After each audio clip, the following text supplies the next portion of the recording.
रात थी गहरी, हवा में अजीब सी सड़ाहट थी।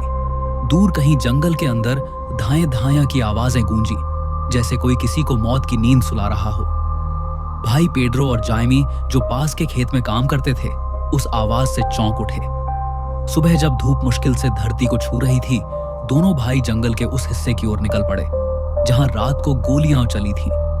पेड़ों के बीच सन्नाटा था, लेकिन जमीन पर कुछ चमक रहा था। वो किसी जानवर की लाश नहीं थी, वो इंसान था। पेट चीर कर फेंका गया, आंतें बाहर, आंखें खुली हुई और चेहरा खून से लथपथ। पेड्रो पीछे हट गया, लेकिन जायमे धीरे से बोला, भाई लगता है ये किसी शैतानी काम का नतीजा है। थोड़ा आगे उन्हें एक पुरानी टूटी झोपड़ी दिखी। दरवाजे के अंदर अंधेरा था और सड़े मांस की गंध साफ महसूस हो रही थी। अंदर बैठी थी एक बूढ़ी औरत, मारिया एलेना, और उसके दो बेटे एदुआर्दो और यूरियल। लेकिन यूरियल वो कुछ और था। उसका चेहरा पीला, आंखें काली और उसके पेट पर फोड़े जैसे उभर रहे थे, जैसे कोई और चीज उसके अंदर पल रही हो।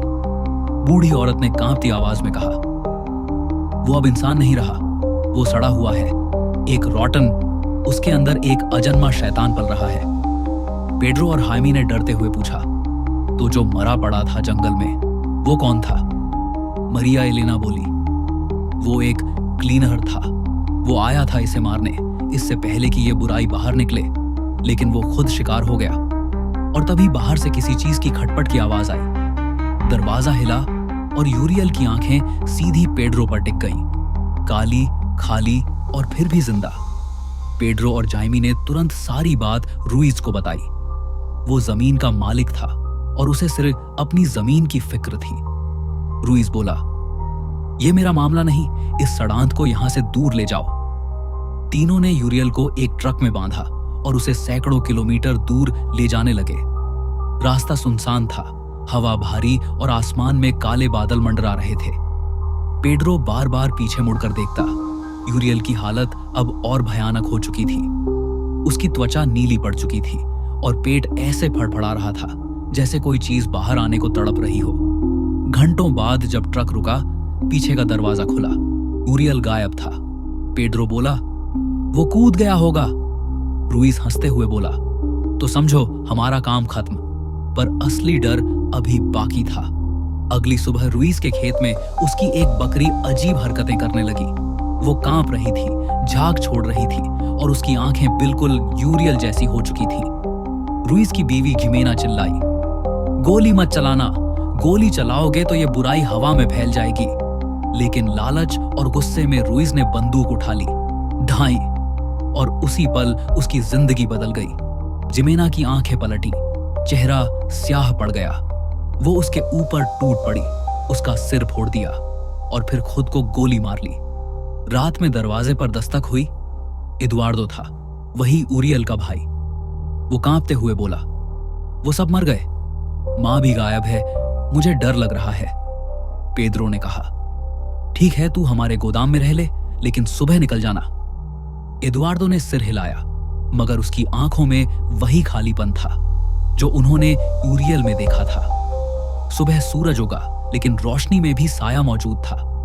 पेड्रो और हाइमी ने अपने परिवार को लेकर शहर छोड़ने का फैसला किया। पेड्रो अपनी एक्स वाइफ सबरीना के घर गया, जहां उसके बच्चे संटीनो और जाइर रहते थे। वहां एक और डर छिपा था। घर का कुत्ता, जिसने कल पेड्रो के कपड़े सूंघे थे, अब गुर्रा रहा था। अचानक उसने सबरीना की बेटी विकी पर हमला किया, उसे घसीटते हुए बाहर ले गया। लियोनार्डो, सबरीना का नया पति, ने गुस्से में गोली चला दी। हालांकि पेड्रो ने मना किया था, गोली मत चलाओ, लेकिन अब बहुत देर हो चुकी थी। विकी वापस लौटी, जिंदा, मुस्कुराती हुई और शैतान जैसी शांति के साथ। पेड्रो समझ गया, बुराई अब हर सांस में घुल चुकी है, जहां अब अच्छाई की हर किरण मिट चुकी है। और जब बुराई जागती है तो इंसान सिर्फ एक खिलौना बन जाता है। पेड्रो अपनी गाड़ी में बच्चों के साथ निकला, चेहरे पर डर, आंखों में बेचैनी। रास्ते में वो जायमी और अपनी मां सारा को उठा लेता है। अब वो सब मिलकर शहर छोड़ देते हैं, लेकिन सड़क पर हर मोड़, हर पेड़ उन्हें घूरता हुआ लगता है, जैसे दुनिया अब इंसानों की नहीं रही। रात गहराने लगी थी, जब उन्हें रास्ते में एक औरत मिली। नाम था मिर्ता। वो पहले एक क्लीनर रह चुकी थी, वो लोग जो इन शैतानी आत्माओं को खत्म करने का काम करते हैं। मिर्ता ने उन्हें अपने घर ठहरने दिया, लेकिन उसकी नजर जायर पर टिक गई। ये बच्चा, इसकी चाल, इसकी आंखें, कुछ ठीक नहीं है, मिर्ता बोली। पेड्रो ने कहा, नहीं, वो ऐसा ही है, उसे ऑटिज्म है। मिर्ता की आवाज ठंडी और स्थिर थी। नहीं पेड्रो, वो ऑटिज्म नहीं, संक्रमण है। शैतान अब बोलने लगा है तुम्हारे बच्चे के अंदर। पेड्रो का दिल बैठ गया, लेकिन जाइमी ने बात टाल दी। मिर्ता ने चेतावनी दी, अगर यूरियल को नहीं मारा गया तो उसका शैतान पूरी तरह जन्म ले लेगा और तब दुनिया में कोई इंसान नहीं बचेगा। रात के अंधेरे में सबरीना, पेड्रो की एक्स वाइफ, अचानक जाइर के पास आई। उसके चेहरे पर मुस्कान थी, लेकिन आंखें काली और खाली। वो संटीनो को गोद में उठाकर भाग गई। पेड्रो और हाइमे भागते हुए उसके पीछे गए। जाइमी ने उसे एक सूनी सड़क पर पकड़ लिया, जहां सबरीना जमीन पर बैठी थी और संटीनो का सिर उसकी गोद में था। वो उसका दिमाग खा रही थी। जाइमे के भीतर कुछ टूट गया। वो गाड़ी दौड़ाकर सबरीना को टक्कर मार देता है और उसे पेड़ से कुचल देता है। सन्नाटा।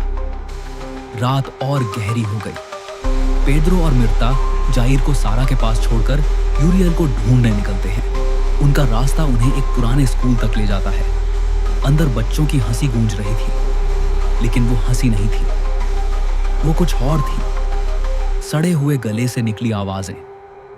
क्लासरूम के अंदर बच्चों की आंखें पूरी काली थीं। हर बच्चे के हाथ में कोई हथियार, कैंची, पेंसिल, लकड़ी का डंडा। मिर्ता धीरे से बोली, ऊरियल यहीं है। पेड्रो ने स्टेज के नीचे झांका।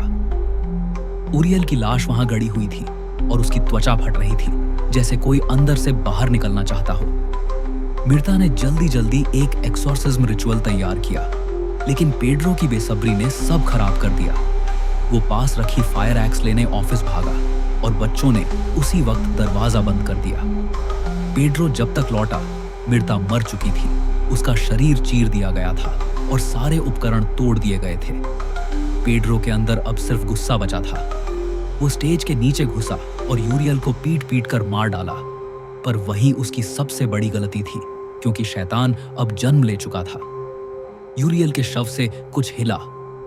खून के बीच एक नंगा लाल बच्चा मन बाहर आया। उसकी आंखें आग जैसी थीं और मुस्कान इतनी ठंडी कि मौत भी थम जाए। वो धीरे धीरे उठा और पेड्रो के पास आया। अब मैं हूं और तू बस एक गवाह। उसने अपनी उंगलियां पेड्रो के चेहरे पर फेरी, खून से एक निशान खींचा और बच्चों की भीड़ के बीच चलता हुआ चला गया। पेड्रो घुटनों पर गिर पड़ा। उसकी चीखों की गूंज उस स्कूल की दीवारों में समा गई। सुबह पेड्रो और जाइमी लौटे, जाइर और सारा को लेने के लिए। घर में सन्नाटा था। बाहर खड़ा था एदुआर्दो, जिसका चेहरा अब पूरी तरह सड़ चुका था। वो बोला, मैंने ही उस क्लीनर को मारा था, माँ को भी मैंने खा लिया और अब सारा भी।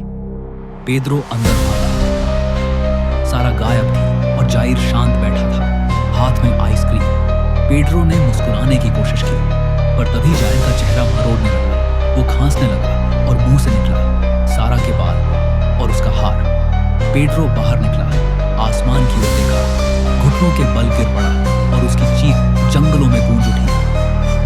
अब कोई रोशनी नहीं बची।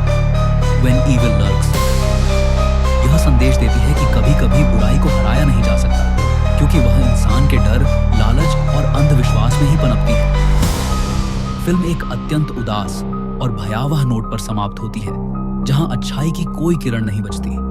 केवल डर और विनाश का सन्नाटा रह जाता है।